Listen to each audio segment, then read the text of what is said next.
कैसा पता करें कि गर्भ में जो बच्चा पल रहा है वो लड़का है या फिर लड़की। हेलो दोस्तों, वेलकम और welcome back to my channel, जहां हम बात करते हैं मेकअप, ब्यूटी, ट्रेंडिंग, फैशन और मॉमी टॉक की। आज की वीडियो एक बार फिर से बहुत ही स्पेशल वीडियो है, क्योंकि आज की वीडियो में एक बार फिर से मैं बात करने वाली हूँ कि गर्भ में पल रहे बच्चे का लिंग कैसे पता करें, कैसा पता करें कि गर्भ में जो बच्चा पल रहा है वो लड़का है या फिर लड़की। देखिए, जैसे ही कोई औरत प्रेग्नेंट होती है ना, तो हर किसी को ये चाह होती है जानने की कि गर्भ में जो बच्चा पल रहा है वो लड़का है या लड़की। और अगर आपका ये दूसरा बच्चा है, आपके पास पहले से ही अगर बेटा है, तो आप चाहेंगे कि आपको बेटी हो जाए, और अगर आपके पास बेटी है तो आप चाहती हैं कि आपको एक बेटा हो जाए, ताकि पूरा परिवार जो होता है वो कंप्लीट हो जाए। देखिए, आज मैं बात करूँगी कि बिना अल्ट्रासाउंड के, क्योंकि हम सबको पता है कि लिंग के बारे में कंफर्म या 100% जो रिज़ल्ट मिलता है वो अल्ट्रासाउंड के थ्रू ही मिलता है। लेकिन हम सबको पता है कि भारत में अल्ट्रासाउंड कराना लिंग परीक्षण के लिए कानूनन अपराध है, बैन है। आपको, आपके डॉक्टर को, हॉस्पिटल सजा हो सकती है कि अगर आपके गर्भ में बेटा होगा ना, तो आपके पैरों में वो सिम्टम्स दिखेंगे। साथ ही में मैं बात करूँगी अपने अनुभव की, अपने एक्सपीरियंस की, क्योंकि मेरे पास पहले से बेटी है। तो मेरे साथ कौन कौन से सिम्टम्स दिखे, जो ये लक्षण हैं, क्या वाकई में एक बेटा होने पे आपके पैरों में दिखते हैं या नहीं। तो मैं ये भी बताऊंगी कि समाज में क्या प्रचलित है, साथ में मैं बताऊंगी कि मेरे साथ ऐसा हुआ है कि नहीं हुआ है। तो मैं दोनों को ही कनेक्ट करके आपके सामने बताऊंगी सारी बातें, तो आप अच्छे से समझ पाएंगे कि कौन सा सिम्टम मिलेगा। देखिए, एक बात मैं और कह देती हूँ कि हर औरत की जो होती है ना, बॉडी, हार्मोन, सब कुछ अलग होते हैं। प्रेगनेंसी जो जर्नी होती है ना, अलग होती है। तो बहुत सारे सिम्टम्स कॉमन भी होते हैं, और कुछ ऐसे सिम्टम्स होते हैं जो आपको ऑपोजिट जेंडर का भी दिखेगा खुद में, ठीक है। हर औरत को एक ही जैसा सिम्टम दिखे, एक ही जैसी चीज़ें हर औरत के साथ हो, ऐसा नहीं होता। फटाफट वीडियो शुरू करते हैं। तो बात करती हूँ सबसे पहले सिम्टम की, वो है कि पैरों में स्वेलिंग होना। जी हाँ, ऐसा माना जाता है कि अगर आपके पैरों में बहुत ज़्यादा सूजन होती है, पहले ही महीने से शुरू हो जाती है, और मतलब आपके पूरे प्रेगनेंसी में बहुत ज़्यादा पैरों में स्वेलिंग होती है, इतनी ज़्यादा कि मतलब आपको चलने फिरने में दिक्कत होती है, तो कहते हैं कि ये गर्भ में लड़का होने का एक सटीक लक्षण है। अब मैं बात करती हूँ कि साथ क्या हुआ था। मेरे पैरों में सच में फर्स्ट मंथ से, मतलब जब से मैं प्रेग्नेंट हुई, मतलब जब मुझे पता चला कि मैंने कंसीव कर लिया है, प्रेगनेंसी कंफर्म होने के बाद से ही मेरे पैरों में स्वेलिंग आना शुरू हो गई थी पैरों में। तो लोग कहते थे कि मैं स्कूल जाती हूँ, दिन में मतलब ऑलमोस्ट 30-40 किलोमीटर का सफ़र करती थी, जाना और 40 किलोमीटर आना। तो और फिर जॉब भी मेरी ऐसी थी कि मैं रेस्ट नहीं कर पाती थी, या तो वॉक करती थी या बैठती थी। तो क्योंकि टीचिंग की जॉब ही ऐसी होती है, आप लेट नहीं सकते हो, आप बहुत देर तक बैठ नहीं सकते हो। तो इस वजह से ऐसा मेरे साथ हुआ था। मुझे लोग कहते थे कि शायद इसी वजह से तुम आराम नहीं कर पा रही हो, इसलिए स्वेलिंग है। बट यकीन मानिए, रात में सोने के बाद भी अगर मैं सुबह उठती थी ना, तो मेरी स्वेलिंग में सिर्फ 19-20 का अंतर होता था। बहुत ज़्यादा स्वेलिंग थी, इतनी ज़्यादा कि चलने फिरने में दिक्कत थी। और 8वां महीना लगते लगते तो पैर बहुत मोटे हो गए थे, चप्पल ही नहीं आती थी। मैं स्कूल वगैरह भी ना, घर का वो डेली वेयर वाला जो ओवर साइज चप्पल होती थी, मुझसे बड़े साइज की चप्पल, मैं वो पहन के जाती थी। तो मेरे साथ तो ये वाला जो सिम्टम था, ये जस्ट ऑपोजिट जेंडर में मिला। मतलब मेरे पेट में तो लड़की थी, तो भी मेरे पैरों में बहुत ज़्यादा स्वेलिंग थी। तो ये सिम्टम मेरे लिए तो गलत ही साबित हुआ। आप मुझे बताइएगा कि आप में से अगर किसी के पास बेटा है, मतलब पहला बच्चा बेटा है, उसके साथ ऐसा सिम्टम था, मतलब उसको पैरों में स्वेलिंग थी या नहीं, प्लीज़ कमेंट करके बताइएगा। मेरे लिए तो ये बिल्कुल गलत साबित हुआ। सेकेंड सिम्टम की अगर मैं बात करूँ, तो वो है पैरों में बालों का ग्रोथ। हाँ, ऐसा कहते हैं कि अगर आपके पैरों में बालों का ग्रोथ जो है ना, वो एकदम से तेज़ हो जा रहा है, मतलब आपके बाल जो हैं वो बहुत ज़्यादा आ रहे हैं पैरों में, सिर में या बॉडी में। ऐसा माना जाता है कि पेट में, मतलब गर्भ में अगर लड़का होता है ना, तो आपके बालों का ग्रोथ, चाहे सिर का हो, हाथ पे, पैरों पे, बहुत ज़्यादा हो जाता है। और सेकेंड चीज़, आपके पैरों के जो बाल होते हैं वो बहुत ही ज़्यादा सख्त, बहुत ही हार्ड बाल निकलते हैं। एक्चुअली होता क्या है ना कि अगर आपके गर्भ में बेटा होता है, तो मेल हार्मोन्स जो होते हैं वो ज़्यादा आपकी बॉडी में स्रावित होते हैं, ठीक है, फ्लो होते हैं। और अगर फीमेल होता है, मतलब अगर लड़की होती है, तो वो फीमेल हार्मोन्स होता है।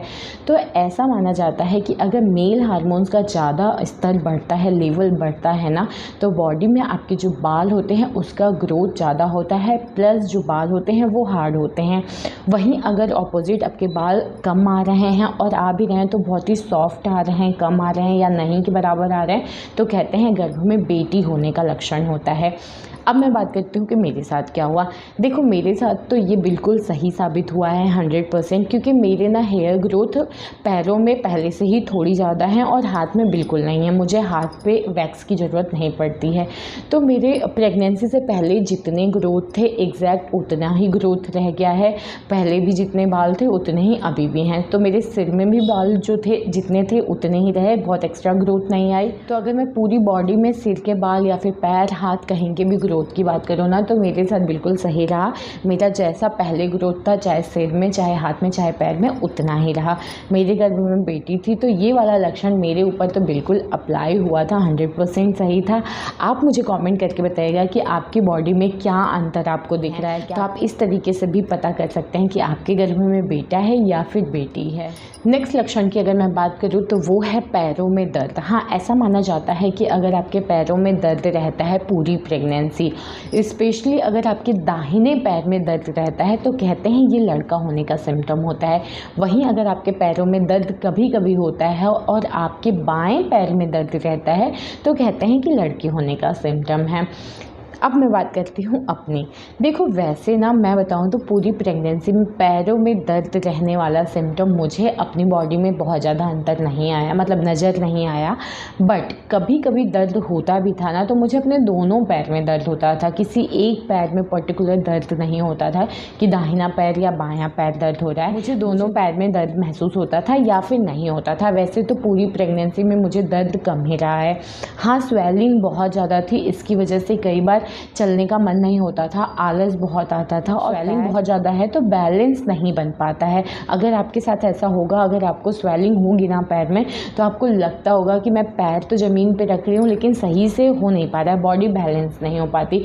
डर लगता है कहीं गिर ना जाए, बच्चे को कोई दिक्कत ना हो जाए, मुझे कोई दिक्कत ना हो जाए। तो वो वाली प्रॉब्लम थी, उसकी वजह से, स्वेलिंग की वजह से मन होता था कि पैर थोड़ा ऊँचा करके रखूँ, थोड़ी देर रेस्ट कर लूँ, हल्का सा गर्म पानी में, गुनगुने पानी में पैर रख लो तो उससे आराम मिल जाता है। बट बहुत ज़्यादा दर्द या फिर कंटिन्यूसली नहीं होता, एक फ्रिक्वेंसी में दर्द ऐसा महसूस नहीं हुआ, लेकिन जब हुआ तो दोनों पैरों में हुआ। नेक्स्ट चीज़ की अगर मैं बात करूँ तो वो है पैरों की एड़ियों का फटना।